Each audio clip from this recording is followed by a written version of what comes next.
Bonsoir à tous, nous voici de nouveau réunis dans une nouvelle vidéo que je vais essayer de rendre un peu plus légère que d'autres en posant cette question que vous avez peut-être vue en titre « Suis-je cloche ?» De cloche, en effet, il va être question puisque peut-être avez-vous pu participer avec nous à la prière que les évêques de France nous avaient recommandée pour hier, jour de l'Annonciation. J'enregistre en effet cette vidéo le jeudi 26. Eh bien, moi je l'ai vécu dans l'église Notre-Dame avec quelques paroissiens qui étaient là à ce moment-là. Nous avons fait sonner les cloches pendant 10 minutes et puis ensuite nous avons proclamé l'évangile de ce jour de l'Annonciation et nous avons dit avant et après les 5 dizaines du chapelet qui nous étaient recommandées. Je dois vous avouer que pendant le temps où les cloches sonnaient, même si j'essayais de prier, j'ai eu des distractions. Je vais essayer de vous les expliquer.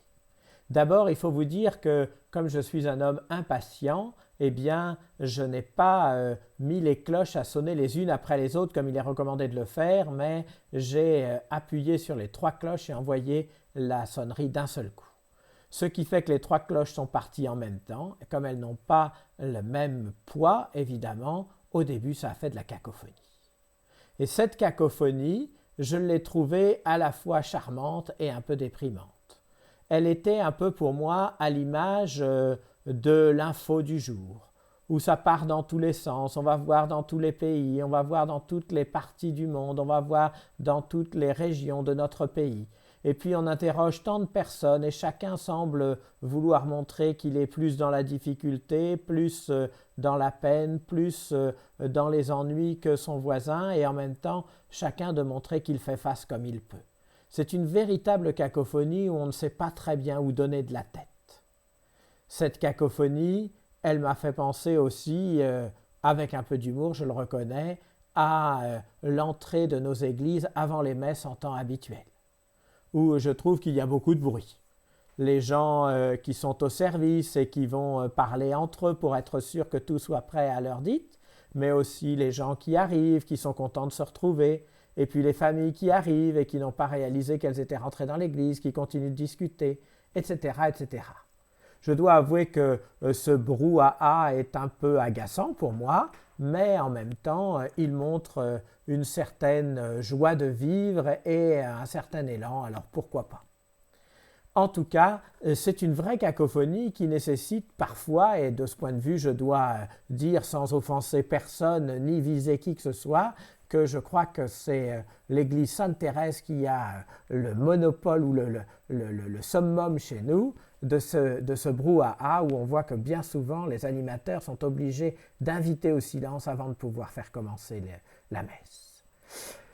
Voilà, les cloches, elles me rappelaient ce brouhaha qui était signe de vie et qui aujourd'hui me manque un petit peu, même si d'habitude il m'agace. Voilà, comme quoi le cœur de l'homme est inconstant. Et d'ailleurs, ce brouhaha, il m'a fait penser aussi un peu à mon cœur. Parce que à ce moment-là, j'avais en même temps de grande joie, de grande tristesse, et ça partait un peu dans tous les sens. Grande joie de participer à cet élan de prière nationale, et grande tristesse que nous soyons si peu dans cette église, mais les circonstances l'imposaient. Grande joie que les cloches puissent nous rassembler, et grande tristesse que si peu de gens les entendent. Grande joie qu'à l'appel des cloches, beaucoup se mettent en prière, et grande tristesse que tant ne sachent même pas pourquoi sonnent les cloches. Alors oui, il y avait du brouhaha dans le monde, il y avait du brouhaha à l'entrée de nos églises autrefois, il y en aura bientôt, j'en suis sûr, il y avait du brouhaha dans mon cœur. Et puis il s'est passé ensuite quelque chose d'extraordinaire, c'est que ces cloches, petit à petit, se sont mis en harmonie. Sans doute parce qu'elles ont leur propre rythme et que petit à petit celui-ci s'est fixé. Sans doute parce que aussi mon oreille s'est habituée à elles. Et puis aussi pour des raisons que j'ignore et qui relèvent sans doute de la mécanique, des sons et des vibrations. Tout s'est mis en harmonie. Et alors j'ai commencé à y voir comme une parabole de notre vie paroissiale, de notre vie chrétienne. D'abord, j'ai noté la plus grosse des cloches, celle qui fait le son le plus grave. Elle est celle qui donne le ton à l'ensemble. Petit à petit, elle semble disparaître dans le bruit général. Mais si on l'enlève, alors le reste nous semble aigrelet et désagréable. Cette cloche-là, elle fait le fond du son, le fond de l'harmonie, et grâce à elle, tout le reste se dégage dans un ensemble de plus en plus joli. Cette musique qui semble se faire oublier et qui est pourtant si indispensable, elle m'a fait penser en premier lieu à tous ces services paroissiaux qui sont rendus. Et quand je dis services paroissiaux, je dois aller au-delà, à tous ces services qui permettent la vie sociale, une belle vie dans notre monde. Aujourd'hui, nous applaudissons nos frères qui servent par leurs soins et par leurs talents médicaux, mais j'entends que petit à petit, tous ont le droit à leur applaudissement. On applaudit, paraît-il, les camions qui viennent livrer, on applaudit, paraît-il, les éboueurs qui viennent nous délivrer des déchets, etc., etc. En fait, chacun, petit à petit, redécouvre à quel point tant de métiers et de personnes sont indispensables à notre vie, redécouvre la beauté du service public, de l'intérêt général. Je trouve ça merveilleux. Dans nos paroisses aussi, plein de petites mains, plein de petits intervenants qui se font oublier, mais qui, s'ils n'étaient pas là, manqueraient énormément. Voilà à quoi m'a fait penser cette grosse cloche. Mais ensuite, j'ai approfondi, et il m'a semblé aussi que cette cloche-là, elle pouvait être la parole de Dieu. Cette parole intérieure, plus profonde, qui remplit notre cœur. Car le Seigneur est toujours là. Il nous parle, il nous appelle, il nous guide. Et cette parole d'amour qu'il nous adresse en permanence, bien souvent, elle vient à être oubliée. Petit à petit, nous nous habituons et nous n'écoutons plus ce que le Seigneur nous dit. Pourtant, s'il se taisait, rien n'irait plus. Pourtant, s'il se taisait, nous serions catastrophés. Oui, nous avons au cœur la parole de Dieu et c'est elle qui donne l'harmonie à nos vies. Ensuite, il y a une autre cloche, la plus légère au contraire, celle qui a le son le plus aigu. Elle a un rythme beaucoup plus accéléré, bien sûr, et elle semblait partir dans tous les sens. Et ça m'a fait penser un peu à ce monde qui part dans tous les sens. Ça m'a fait penser un peu à cette cacophonie dont je vous parlais au début.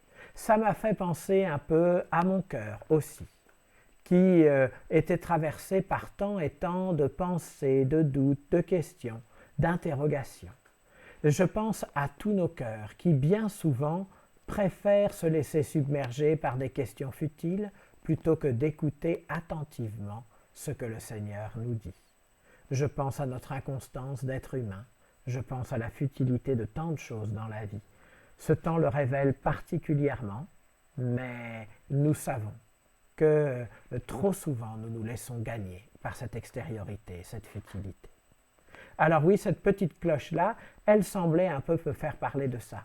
Mais petit à petit, je me suis rendu compte qu'elle aussi, elle avait un rythme. Elle aussi, elle avait une fréquence. Elle aussi, elle participait à l'harmonie. Car si parfois nous avons l'impression de partir dans tous les sens, quand nous découvrons sur le fond de la parole de Dieu tout ce que nous vivons et ce que nous faisons, nous voyons comment il nous conduit. Elle devient joie et bonheur, elle devient réponse de ce que Dieu nous dit. Et ce qui semble partir dans tous les sens n'est plutôt que la contemplation de la miséricorde et de la providence de Dieu présence en toutes choses.